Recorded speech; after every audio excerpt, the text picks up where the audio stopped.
오늘 말씀을 가지고 너희 보물이 있는 곳에는 이런 주제로 같이 말씀을 나누고자 합니다. 너의 보물이 있는 곳에는. 오늘 본문의 말씀은 재물에 관한 교훈입니다.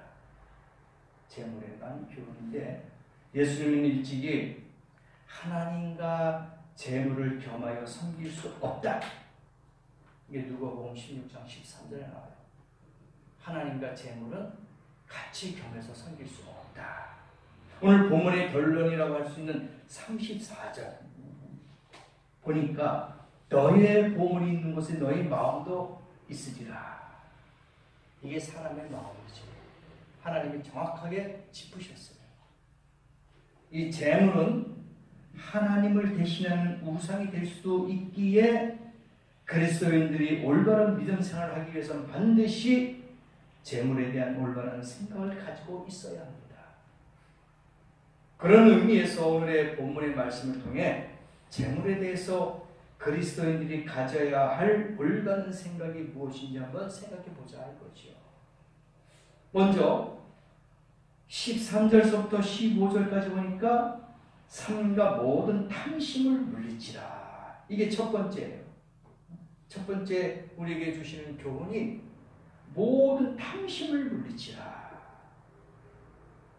오늘 말씀 보니까 13절부터 15절 말씀 보니까 예수님께서 공생애를 마치시고 예루살렘으로 가시던 그 예수님이 재물에 대한 교훈을 주시게 된 배경을 이해할 수 있는 사건이 등장하는데 13절에 보니까 어떤 무리 중에 한 사람이 예수님을 찾아와요.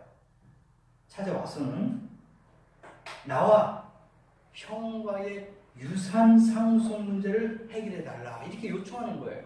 오늘 본문 첫 번째가 그거예요. 13절부터 보니까 내가 형님하고 재산을 나눠야 되는데 유산 상속을 해야 되는데 어떻게 하면 좋겠습니까? 하고 예수 앞에 지금 질문을 던진 거예요.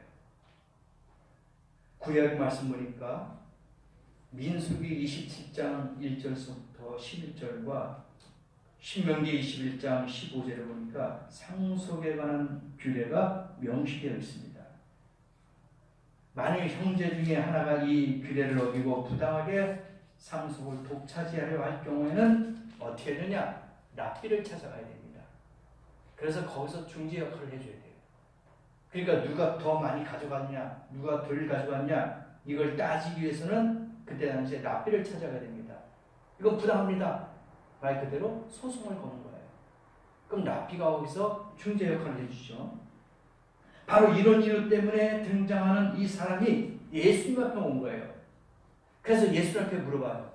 예수님, 내가 형과 이렇게 유산을 나누려고 하는데 어떻게 하면 좋겠습니까? 하고 지금 의뢰를 하는 거예요. 부탁을 하는 거예요.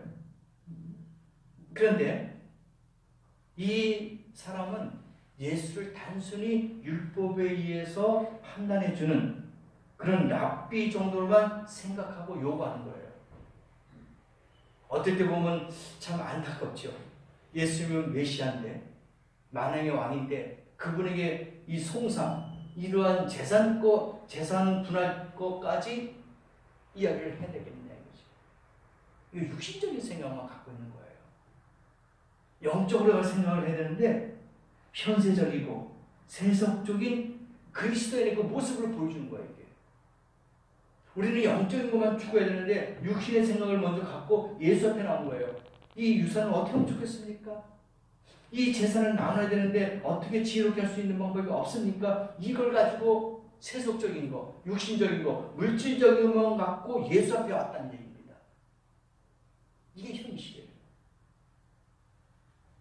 안타깝잖아요. 우리가 예수를 믿으면서 복 받는 건 좋아요. 당연히 받아야 돼요.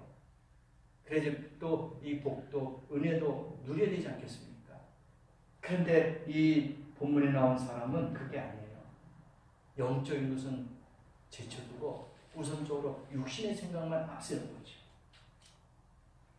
어렵게 교회를 나와서도 영적인 문제는 관심이 없는 사람들. 오직 그냥 부자만 되게 해주세요.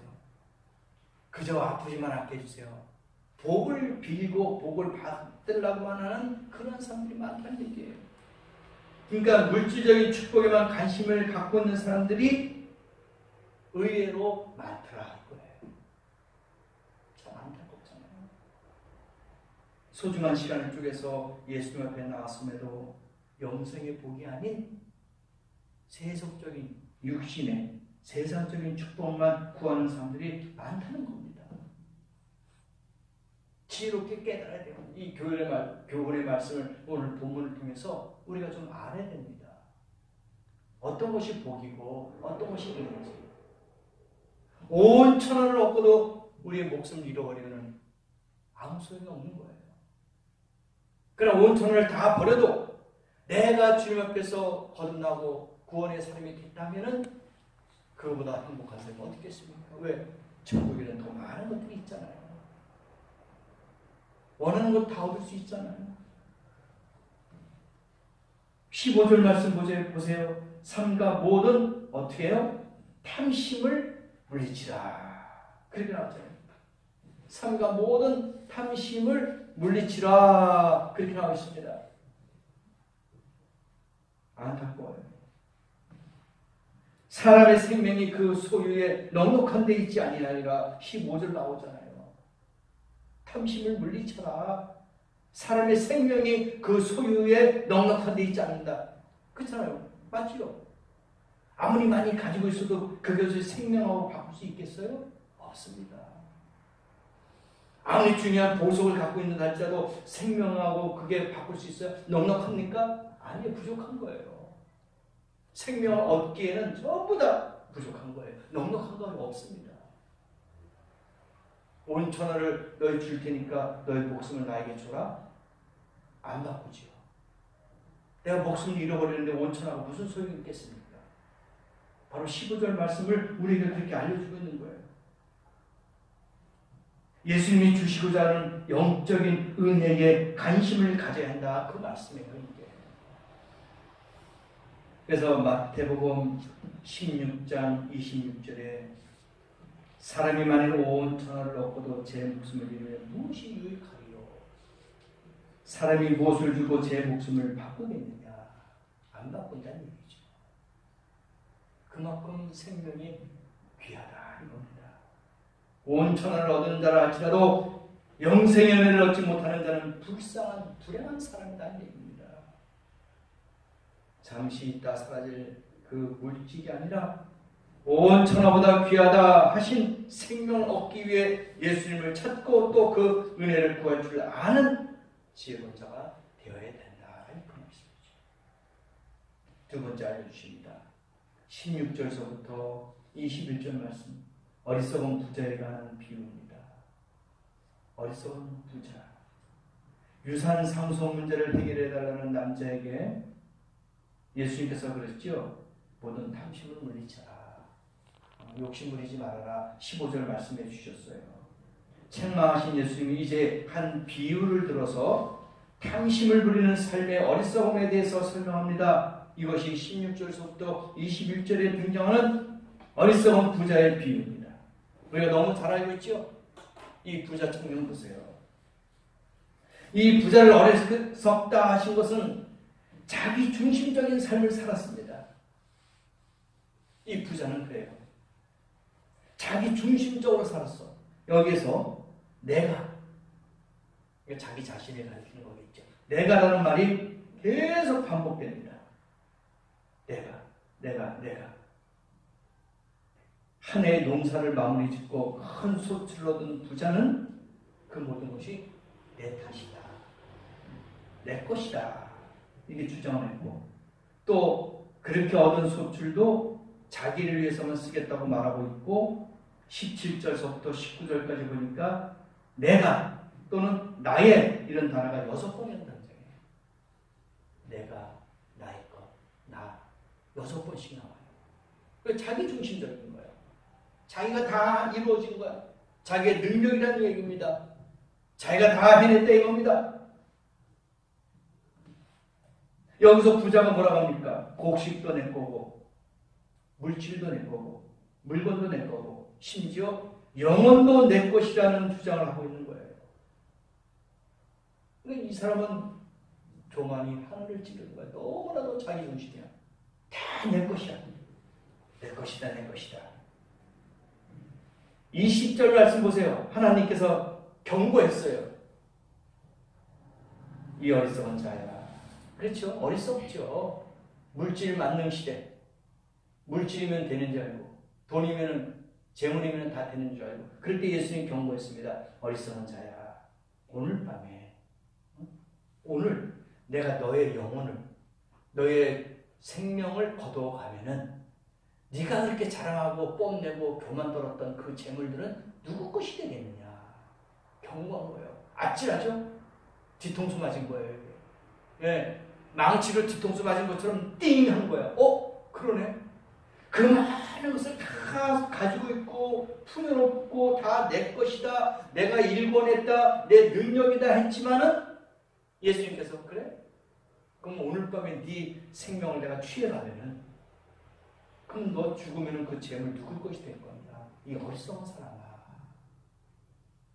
경고한 거예요. 뒤통수한테 맞았어요. 띵 하죠. 그렇지 않습니까? 가지고 있으면 뭐합니까? 오늘 네 목숨을 가지고 뭐하겠냐. 며칠 전에 노태우 전 대통령 돌아가셨잖아요.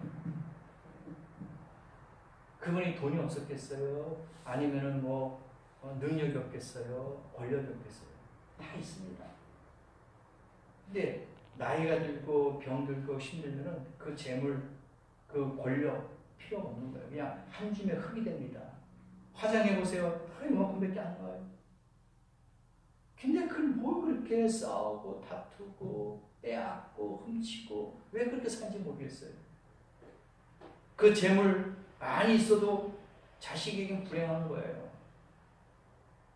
그걸 모르더라고요. 그걸 몰라요. 권력도 재물도 능력도 다 사라집니다. 아무것도 아니에요. 후회스러운 거예요. 눈물 흘립니다. 내 것이 아니에요. 그게 다. 내 것이라고 주장해봐야 얼마 못 가는 거예요. 다 환원하고 나눠주고 베풀고 그래야지 덕을 끼치는 거 아닙니까? 우리가 생각해보세요. 장례식을 치르는데도 올 수 있는 사람, 오지 못하는 사람이 구별된다면 그 사람의 인생이 잘 살았겠어요? 아니잖아요. 우리가 장례식장에는 정말 슬퍼하고 애도하는 마음으로 모든 사람들이 연관된 사람들이 와가지고 같이 슬퍼하고 같이 위로하고 그러잖아요. 근데 누구는 오고 누구는 못 온다. 이게 올바른 장례가 되겠냐 이거죠. 이 청년, 이 부자도 마찬가지예요. 이 부자도. 만약 이래가지고 죽으면은 과연 누가 오겠냐 이거죠. 그 영혼을 취해가면은 과연 누가 슬퍼할 수 있겠냐 이거예요. 아마 그럴 거예요. 잘 죽었다고. 그렇게 욕심부리더니 싸가지고 하지도 못할 거, 쌀 한 톨도 가지고 못 갈 그런 것에 그렇게 욕심부렸어. 창고를 만들고 무슨 재산을 늘려도 아유 잘 죽었다. 그런 소리 들리는 거예요. 오늘 말씀이 바로 그거예요. 이 사람이 뭐라고 합니까? 19절에 내가 내 영혼에게 이르되 자기 자신에게 이야기하는 거예요. 지금 이 부자가 내 영혼에게 이르되 영혼아 여러 해 쓸먹을 많이 쌓아두었으니 평안히 쉬고 먹고 마시고 즐거워하자. 참 어리석죠. 자기 자신에게 그러는 거야. 야 영혼아, 야 이만큼 재산도 있고 곡식도 있고 뭐 재물도 있으니까 참고 좀 만들자. 그래가지고 여생을 그냥 편하게 살자. 바로 이 부자가 그 생각하고 있는 거야. 여러 해 쓸 거. 자기 죽을 때까지 먹을 거 쌓아놓겠다 이거죠. 그래서 나 편하게 살자. 그럼 무능한 거죠. 그렇잖아요? 무능한 거예요, 이거는. 그냥 쌓아놓고. 제가 어떤 분한테 그랬어요. 아니, 그냥 젊었을 때 돈을 많이 벌고, 그다음에 나이가 들어서 뭐 60, 70 돼가지고 이제 그때 조금 맛있는 것도 드시고, 여행도 다니고, 좀 볼거리도 보고 하시면 어떻게 했으면 좋겠으면 그랬더니 자기는 그게 너무 무례해야 되는 거야. 실증나는 거죠. 단순하다는 얘기야. 먹는 거는 지금도 먹을 수 있다 이거죠. 근데 꼭 나이 들어서 먹어야 되냐. 지금도 풍족하게 먹는데. 그 다음에 다니는 것도 70, 80 넘어서 못 다닌대. 다리가 떨려서 어딜 가겠냐 이거야. 평지는 갈 수 있지만 조금 높은 데라든지 또 불편한 그런 곳이라면 어떻게 가겠냐 이거야. 나이 들어서 힘들다는 못 다닌다는 거예요. 기력이 딸린대. 그러니까 젊었을 때 하자 이거죠. 조금이라도 힘 있을 때 하자 이거죠. 바로 그거예요. 근데 이 부자는 그게 아니잖아요. 반대예요. 더 쌓아놓자. 더 모아놓자. 그리고 여생을 편하게 지내자. 근데 보세요. 통계를 보니까요. 이 필리핀이라든지 방글라데시 동남아 있잖아요. 뭐 미얀마인데 그런 데하고 유럽의 백인 사회들하고 비교해봤어요. 자살률. 근데 어떻게 할까요? 백인 사회, 유럽 사회가 월등하게 많다는 거예요. 자살이. 왜? 풍요로우니까, 여유로우니까 그 생각만 빠지는 거예요. 그래서 자살률이 더 높대요. 왜? 너무 풍요로우니까 할 게 없어요. 할 일이 없어. 단순한 거야. 그러니까 우울증이 생기는 거야. 비관하는 겁니다. 죽는 거예요. 돈이 많다고 영혼의 만족을 얻는 것이 아니다 이거예요. 먹을 것이 많다고 우리가 영혼이 잘 되는 게 아니다 이거예요. 무엇인가 조금 부족함이 있다는 겁니다. 솔로몬 보세요. 왕 아닙니까? 너무나도 화려하고 지혜가 많은 그런 왕입니다. 가질 거 다 갖고 소유했어요. 그런데 어떡합니까? 결론적으로 자기가 왕좌에 내려온 마지막 그 시대에서는 자기가 고백했잖아요. 헛되고 헛되니 모든 것이 헛되도다. 그러니까 자기가 누려보고 먹어보고 해보고 다 해보니까 이게 헛된 것이었구나. 이게 어리석은 것이었구나. 그걸 솔로몬이 알았단 말이에요. 그걸 우리가 이 시간에 교훈 삼아서 깨달아야 된다는 겁니다. 솔로몬이 왜 그런 고백을 했겠냐 이거예요.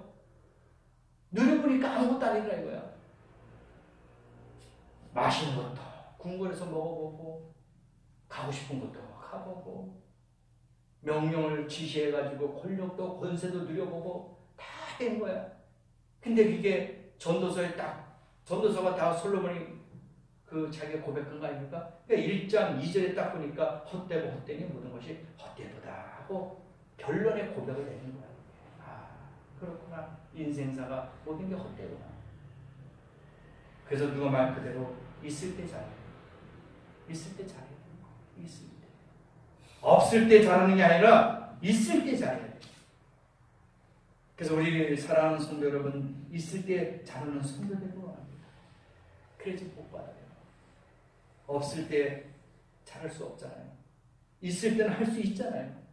물질 있을 때, 권력이 있을 때, 힘이 있을 때, 능력이 있을 때 할 수 있잖아요. 그래서 있을 때 잘해야 하는 거예요. 있을 때 잘해라. 20절, 21절 보니까 마지막으로 비유에 등장하는 부자가 어리석다 하신 것은 저가 하나님에 대해서 부유하지 못했기 때문이다 이겁니다. 21절에 나오잖아요. 자기를 위하여 재물을 쌓아두고 하나님께 대하여는 어떻게 해요? 부여치 못한 자가 이와 같으니라. 그러니까 자기 자신에게는 많은 것을 쌓아놨어요. 많은 것을 저장했다 이겁니다. 그러나 하나님께 대해서는 부유하지 못한 자다. 부족한 자다. 자기가 100을 갚고 부유하게 풍요롭게 가지고 있었다면 하나님께 대해서는 10밖에 안 돼. 5밖에 안 돼. 그래서 21장에 그렇게 나오는 거예요. 21절에 그렇게 나오는 거예요. 네가 너 자신에게는 많은 걸 갖고 있었지만 하나님께 대해서는 가난한 자다. 부유하지 못했다. 그러니까 우리도 마찬가지예요. 이 땅에서 그렇게 하고 있지만 천국 가서는 하나님 앞에 한 것이 없기 때문에 우리에게는 상급 심판이 적어지는 거예요. 여기 이 땅에서 많은 것을 하나님 앞에서 드리고 많은 사람들에게 희생하고 헌신하고 섬겼다. 그대로 천국에서는 받잖아요. 왜? 뿌린 만큼 해주시니까. 그런데 하나님 편에서는 적었어. 그 머리가 지난번에도 PPT 받지만은 구원은 받았대. 부끄러운 구원이야. 왜? 내가 행적이 없어. 결과물이 없어요. 많은 사람들은 이렇게 하고 천국 가서도 행복하고 즐겁고 보람차게 그래도 내가 이 땅에서 이렇게 헌신했구나, 섬겼구나, 도와줬구나 하지만은 어떤 사람은 초라하게 가진 게 별로 없어. 자랑하고 내세울 것 없어. 구원을 받았지만 부끄러운 구원이었어요. 이게 바로 이거예요. 21절에 네가 네 자신을 위해서는 재물을 많이 쌓아뒀지만 하나님께 대해서는, 천국에 대해서는 아무것도 없다. 그래서 어리석은 자라고 예수님께서 말씀하셨잖아요. 그게 어리석은 자다. 미련하다 이거예요. 어리석은 죄는 아니에요. 그러나 어리석다, 미련하다 이거 아닙니까? 그래서 우리에게 교훈으로 알려주시고 있는 거예요. 이 땅에 쌓아두는 것은 어리석음이지만 주어진 재물을 가지고 하나님이 기뻐하신 일을 하게 된다면 이것이 하늘 창고에 쌓여진다라는 것을 우리에게 알려주시고 있습니다. 그게 어디에 나와 있습니까? 하나님 본 말씀에 다 나와 있어요. 33절에 나와 있잖아요. 거기는 도적도 없다, 종도 없다. 거기에 쌓아두라 이거죠. 이것이 바로 21절에서 말씀하시는 하나님께 대한 부유한 자가 되는 비결이다 이거예요. 그렇죠? 21절에 대한 결론이 33절 말씀의 비결이다 이거예요. 비결. 이렇게 해야지 천국에 도적도 없다, 종도 없다, 그대로 저장이 된다 이거예요. 쌓아둔다. 도적이 가까이 할 수가 없다. 그렇게 말씀해 주시는 거예요. 세 번째 말씀해 주십니다. 22절부터 31절까지. 그러면서 예수님께서 말씀해 주시는 뭐냐? 염려하지 말아라. 염려하지 말아라. 이 어리석은 부자는 어떻게 합니까? 걱정도 심해요. 이 많은 재산 도둑놈이 올까? 강도가 올까? 좀이 쓸까? 걱정이 한두 가지가 아니야. 그러니까 많으면 많을수록 걱정이 늘어나는 거예요. 그렇죠? 비례하는 겁니다. 많기 때문에 이걸 관리해야 되잖아. 그러니까 그만큼 걱정과 근심이 더 커지는 거예요. 똑같이. 없는 사람은 할 필요가 없잖아요. 그러니까 이 부자가 염려하는 거예요. 22절부터 31절까지. 염려해야 할 염려. 물질의 염려가 있겠습니까? 자식에 대한 염려, 가장에 대한 염려, 직장에 대한 염려, 건강에 대한 염려 엄청 많아요. 그렇지 않습니까? 염려할 것들이 이 세상에, 이 환경에, 이 지역에 얼마나 많이 있어요. 다 염려해야. 눈만 뜨면, 눈만 돌리면 다 염려해요. 그런데 주님께서 뭐라고 하셨습니까? 22절 말씀에 내가 너희에게 이르노니, 예수님이 말씀하신 거예요. 내가 말한다. 무엇을 위해서 먹을까? 무엇을 위해서 입을까? 제발 염려하지 말아라. 목숨을 위해서, 몸을 위해서 뭘 먹을까? 뭘 입을까? 염려하지 말아라. 23절에서부터 쭉 말씀하셨잖아요. 음식이, 목숨이 음식보다 중하냐? 몸이 의복보다 중하냐? 왜 너는 중요하지 않는 가벼운 것에 대해서 목숨을 거냐 이거예요. 사소한 것에 너희가 왜 목숨을 걸어? 이렇게 말씀하시는 거예요. 그러면서 24절에서부터 이 하찮은 까마귀 새하고도 비유할 정도로 우리를 그렇게 나약한 존재가 되어버렸다 이거예요. 아니 사람이, 우리 하나님이 지으신 우리 사람이 어떻게 까마귀하고 새하고 들의 풀처럼 비유가 되냐 이거예요. 그만큼 너희들이 가치 없는 것에 생명을 건다 이거야.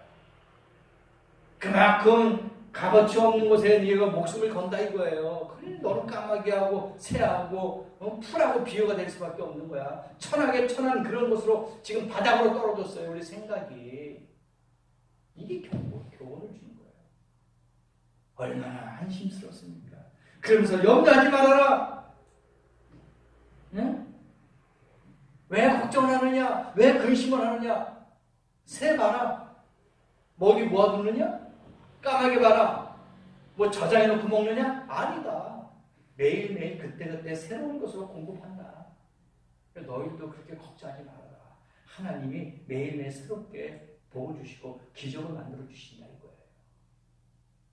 너희가 새보다 귀하지 않느냐? 까마귀보다 귀하지 않느냐? 들의 풀보다 귀하지 않느냐?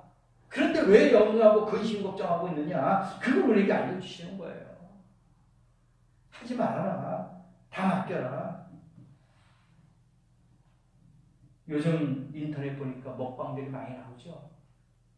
나 그런 거 보면 야 대단해요. 아니 대부분 먹방하는 분들이 여성분들이 많은데 체구도 조그매요. 뭐 한 50kg나 나가려나? 뭐 호리호리해. 근데 먹는 뭐 양을 보니까 엄청나요. 상상돼요. 우리는 뭐 밥 한 개 요만큼만 먹어도 끝나잖아요. 근데 걔네들은 햄버거를 막 20개씩 생각해보세요. 우리가 햄버거 하나만 먹어도 양이 차잖아요. 근데 20개씩 막 들어가. 짜장면 막 큰 쟁반에 있는 이만한 만 먹고 고기도 막 응? 엄청 많이 비교할 수 없는 거예요. 그 몸에 좋은 게 아니잖아요. 그걸로 돈 버는 거야 그 사람들은. 그게 돈의 수단이야. 목적이 되어버렸어요. 돈의 목적이 음식 많이 먹는 것의 수단이 되어버렸어요. 안타깝잖아요. 그게 제대로 이 몸 관리가 되겠습니까? 큰 문제가 생겨요. 그러다가 건강 잃어버리고 돈 조금 벌다가 그냥 목숨 버리는 거예요. 그 욕심이잖아요. 얼마나 빨리 먹느냐. 미국 같은 데서는 햄버거라든지 소세지라든지 빨리 먹게 돼. 몇 분 안에 몇 개를 먹느냐. 그냥 막 치고. 우리 사람으로서는 할 짓이 아니죠. 목숨을 위해서 먹는 음식, 목숨을 걸고 먹는 음식, 그러다 진짜 죽어요. 목숨 잃어버립니다. 그래서 오늘 말씀 보니까 이거 그거예요. 목숨이 음식보다 중하냐. 이거 깨닫는 사람은 아마 먹방 유튜버 못할 거예요. 하나님 말씀을 안다면. 너 돈 때문에 지금 그거 하는 거 아니냐. 자랑하는 게 아니라 돈 때문에 하는 거잖아. 수입을 얻기 위해서 그렇게 하는 거 아니냐. 그러니까 보세요. 목숨이 음식보다 중하냐? 몸이 의복보다 중하냐? 비싸고 고급스럽고 그냥 막 미국 코트 가죽 재킷 이런 거 입고 막 뽐내고 막 이런 거. 그게 몸보다 중하냐? 그렇게 우리에게 알려주시는 거예요. 그래서 염려하지 말고 걱정하지 말고 근심하지 말아라. 그렇게 알려주고 있다는 거예요. 까마귀를 봐라. 들의 백합화를 봐라. 들풀 봐라. 솔로몬의 영광이 그죠? 들에 있는 풀보다 못하는 거야. 들에 있는 백합화보다 못하는 거야. 들에 있는 장미꽃 하나보다도 못하는 거예요. 아무리 화려하게 하고 아무리 좋은 곳으로 치장한다 할지라도 어떻게 해요? 꽃 한 송이에 비교할 수가 없다. 그만큼 너희가 그런 곳에 목숨을 건다. 그래서 무엇을 먹을까 무엇을 마실까 구하지도 말고 근심하지도 말라. 하나님께서 이 모든 것을 너희가 필요한 거 모르겠느냐? 줄 것이다. 왜 그러느냐? 하나님 다 알고 있다 이거예요. 하나님은 다 너의 생각과 마음을 감찰하고 있다 이겁니다. 32절입니다. 적은무리여 무서워하라. 너희 아버지께서 그 나라를 너희에게 주시기를 기뻐하시니라. 다 주시는 거예요. 30절 보니까 너희 아버지께서 이런 것이 너희에게 있어야 될 줄 아시지 않느냐? 그러면 구하라. 그리하면 너희에게 31절 더하시겠다. 주시겠다 이거 아닙니까? 네? 주시겠다. 그래서 결론으로 네 번째 말씀을 우리에게 교훈으로 주셨습니다. 33절, 34절. 너희 마음이 있는 곳에 너희 마음도 있느니라. 우리에게 결론으로 말씀해 주셨어요. 그래, 너희들은 인간이지 않느냐. 나약한 존재 아니냐. 그러니까 재물이 있는 곳에, 보물이 있는 곳에 너희 마음도 있을 것이다. 당연한 것이다. 그렇게 하시면서 염려하지 말아라. 그러나 염려하지 말아라 이거예요. 그렇지 않습니까? 그러면서 너희 소유를 팔아서 구제하고 나이가 지지 아니하는 주머니를 만들라. 곧 하늘에 둔 바 다음이 없는 보물이니 거기는 도둑도 없고 좀도 먹는 일이 없느니라. 그러니 보물 있는 곳에 너희도 마음이 있으니까 이제는 그렇지만 구제하고 선교하고 너희 소유를 팔아서 사도행전 2장에 나온 거 똑같잖아요.